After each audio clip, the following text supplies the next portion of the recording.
It's Dr. Goggin from Feel Good Functional Medicine. You can call me Sunny. And today I'm going to talk to you a little bit about why sleep is so important for your memory.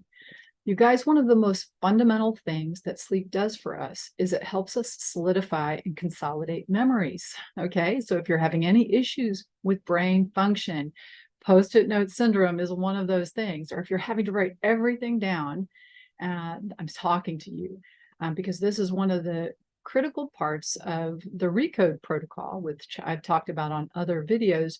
RECODE protocol is a memory improvement and, in fact, and sometimes even a reversal of memory loss program that Dr. Dale Bredesen writes about in his book called The End of Alzheimer's. Wouldn't it be wonderful to live in a world without Alzheimer's, right? And of course, you and I have been touched in some way by somebody with memory loss, and you might even be suffering from memory issues, and your doctor has said, oh, no, don't worry about it. It's okay. Everybody forgets a little bit. I'm here to say it's a red flag, and one of the first steps to getting your memory better is actually to get sleeping better. All right, so in this mini course, you're going to be hearing about how you can sleep better. And I think it's very important for you to understand first why. It's not just that you need to rest, it's that during the day, our brains take in a ton of information, right? All kinds of things are coming at you. Well, that information is not directly logged and recorded in our brains. It actually has to be processed and then stored.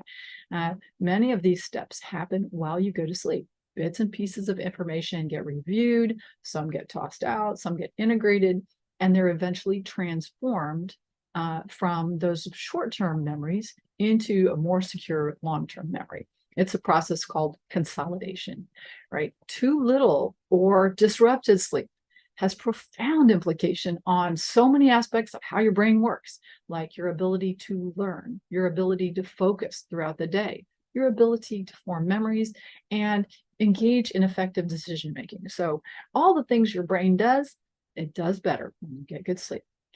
While a lot of our understanding of sleep is still a bit of mystery, there's some great research shows that our brain actually does a restoration process at night while we sleep. There's a system called the glymphatic system, which is glial cells that are kind of like a waste disposal system. It's like the garbage truck comes in and takes out the garbage at night. It plays a really important role in clearing toxins, including beta amyloid. And beta amyloid is what builds up when we start to have, in people who have Alzheimer's. And interestingly, you guys might not realize it, but we start to lay down beta amyloid even when we're much younger. It's proposed that maybe beta amyloid is actually some kind of protective mechanism against, things like viruses, because when they look inside those plaques, we find things like viruses and toxins. And what the glymphatic system does is it helps clear that out, okay? And in fact, it clears out toxins. It increases our clearance of toxins 10 to 20-fold during deep sleep. During deep sleep, the glial cells actually shrink as much as like 60%. They get smaller because of this removal of toxic debris. So even losing one night of sleep dramatically decreases your amount of beta amyloid clearance, guys. And so you want sleep on your side, and understand that the sleeping position may have an effect, okay? There's a recent study demonstrated that which side you sleep on may affect how well you clear beta amyloid. This is actually a side sleeping position, seems to help us be able to clear out beta amyloid a little bit better. All right, so now you understand the importance of sleep. Let's talk a little bit about, are you getting enough oxygen at night when you're sleeping? Do you have just a little bit of snoring, or is it actually something else? Obstructive sleep apnea is what we think of when somebody snores a lot, or you're lying in bed while your partner stops breathing and then they snort, and that's a sign of sleep apnea, right? They actually stop the breathing for a little bit. And if you understand how important it is for you to get adequate oxygenation while you are sleeping, you're going to take more interest in whether or not you're snoring. You've got to get enough oxygen to your brain in order for it to be working well and it to be cleaning out well at night. So during the day, the percentage of saturation of oxygen in our blood is usually 96 to 100%. And then at the night, we want it to be, it usually drops a little bit. Our respiratory rate drops a little bit, but we really want it to be 96 to 98%. And the only way you can know is by measuring. All right. So sleep apnea is the most common reason people will have a drop in that saturation. But there are other things too. However, what's cool, you can check at home. And I encourage you, if you've never done this, to consider checking your pulse oximetry at night to see what's happening. There's different ways you can do this. There are clips you can put on your finger. There's one called an EMA sleep oxygen monitor, which is only like $59. It's FDA approved. It's compatible with your Apple and your Android devices, and it gives you continuous monitoring of your pulse and your oxygen for up to 40 hours. And then you can download a report so that you can see what's happening in your sleep. There's another one that is, there's other ways are rings. This is one of them, an Aura ring. There's another one that's a little less expensive called a WellView. And both of those are able to give you a report that will tell you what's going on with your oxygen at night. The other thing is an Apple Watch or a Fitbit, right? The Apple Watches are more expensive, probably at least $400. Fitbits around, $179 and above. And what these can do is give you an idea of if your oxygen is going low at night. If it is, you need to look into that with your primary care doctor because it's just so critical that your brain gets oxygen, right? Hand in hand with that goes optimizing breathing. It's important that we are trying to breathe through our nose. If you can't breathe through your nose, it's critical that you figure out a way that could start to happen for you. If you need to manage allergies or something like that, there are even some exercises within this course that I will give you so that you can learn to breathe through your nose if you're not a nose breather. Because what happens when you do not breathe through your nose is a lot of negative things. If you breathe through your mouth at night, you have a bigger chance of problems with your teeth, gum disease, cavities, problems with bad breath and your oral microbiome, and dental complications. If you are chronic mouth breathing, leads to higher amount of snoring and sleep apnea, and poor sleep can lead to speech issues and swallowing issues. It can lead to enlarged tonsils and adenoids. It can lead to worsened asthma problems. It can lead to chronic health conditions, and it's been linked with all these things: diabetes, heart disease, even cognitive decline has been correlated with breathing through your mouth. So it's really important that we learn or figure out why you can't breathe through your nose and get you to start breathing through your nose at night. For some people, just simple sleep tape can help them be able to remember to breathe through their nose instead of breathing through their mouth. And if you put a piece of tape this way on your mouth, it's not so tight that you can't break it, right? So you should still be able to break it if you need to, or breathe out of the sides of your lips. This is one way that you can have a gentle reminder to begin to breathe through your nose at night. So the other thing that's important, let's move on to the next topic. The next topic is medications. And are there any medications that you're taking that are interfering with your sleep? You want to review with your primary care doctor. Are there any medications that could be preventing you from sleep? Because this is a side effect of many different medications. And the other thing is, when we think about taking medicines for sleep, because I know, in my past, I've taken medication for sleep, and it was very hard for me to stop that medication for sleep because I was like, I know I'm going to get good sleep. I tell you now, I sleep much better. And that actually had been disrupting my sleep, and I didn't know it. So benzodiazepines are the most common sleep medications that are taken, but using this over years can actually result in memory loss and cognitive impairment. And that problem can persist for years, literally years after you have taken a benzodiazepine. Common ones we think of are Halcion or Triazolam, Prosom, Astazolam, Restoril, Temazepam.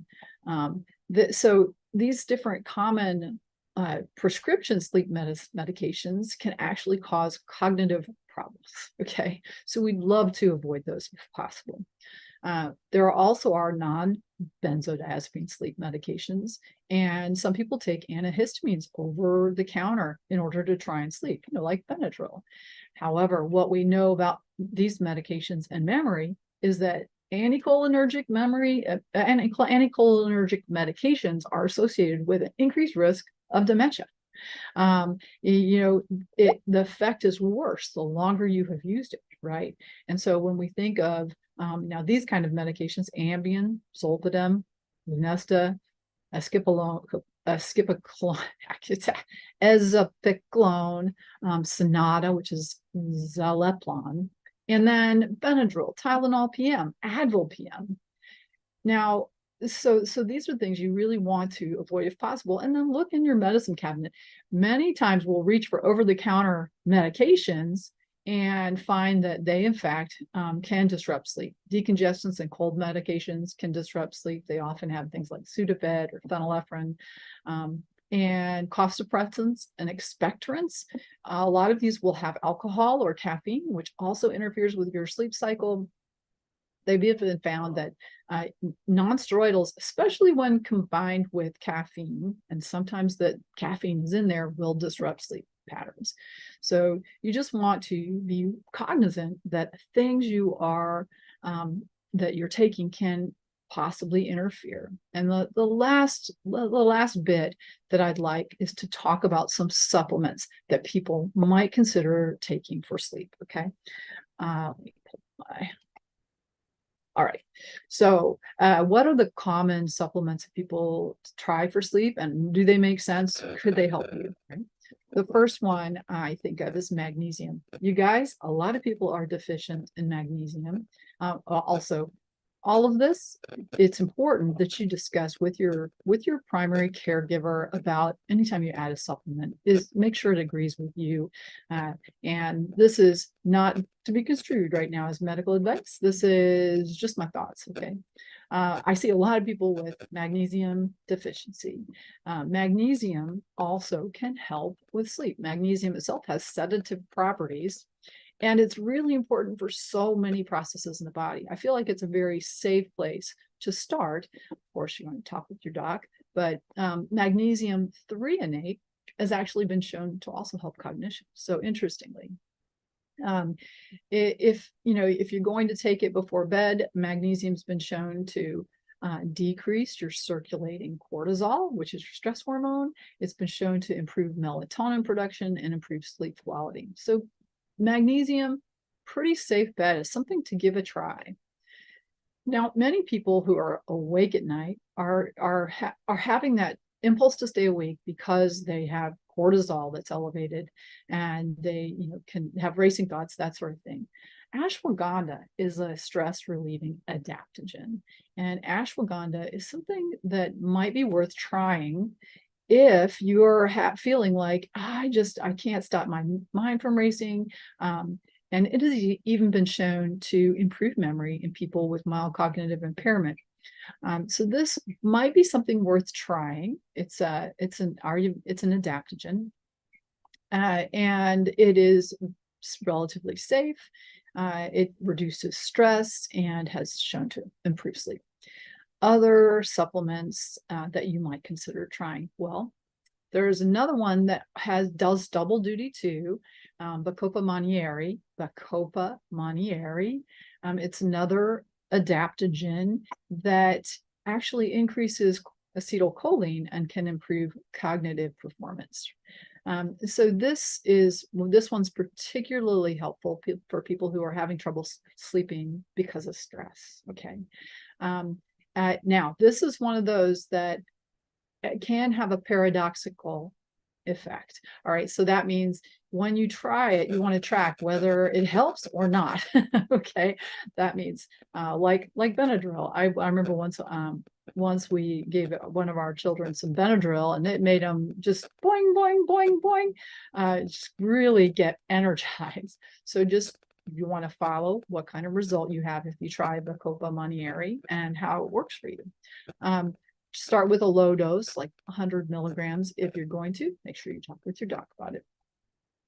What about GABA? Have you guys heard of gamma aminobutyric acid? This is a soothing neurotransmitter. It's basically an inhibitory neurotransmitter that can have a calming effect. Research has shown that GABA is low in the brains of Alzheimer's patients, and sometimes GABA supplementation can help improve working memory. We also find that people that have poor sleep, disrupted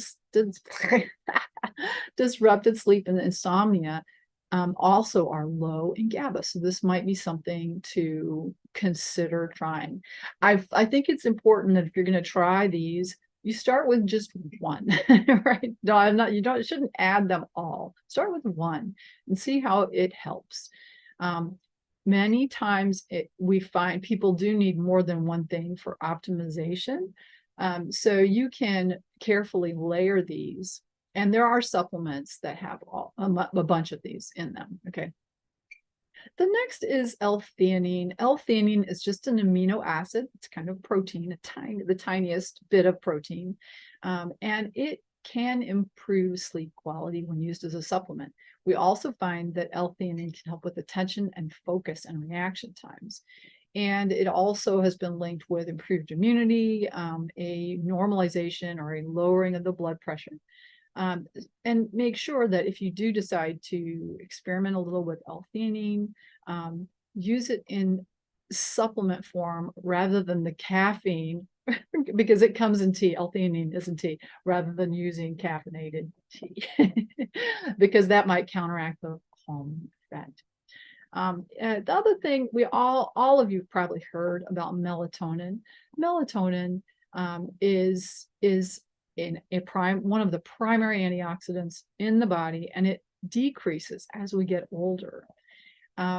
Supplementing with melatonin has been shown to produce better quality sleep, but not because of a sedative effect. Interestingly, it encourages a healthy circadian rhythm, which is disrupted if someone has Alzheimer's or MCI, they have a disrupted circadian rhythm. A lot of times those people are waking up. So it's more about getting that person into a rhythm. And we know that melatonin can help mitochondrial function. And at least in a mouse model of Alzheimer's, it reduced levels of tau, which is a protein you don't want to have. The other thing is sleep hygiene, super important.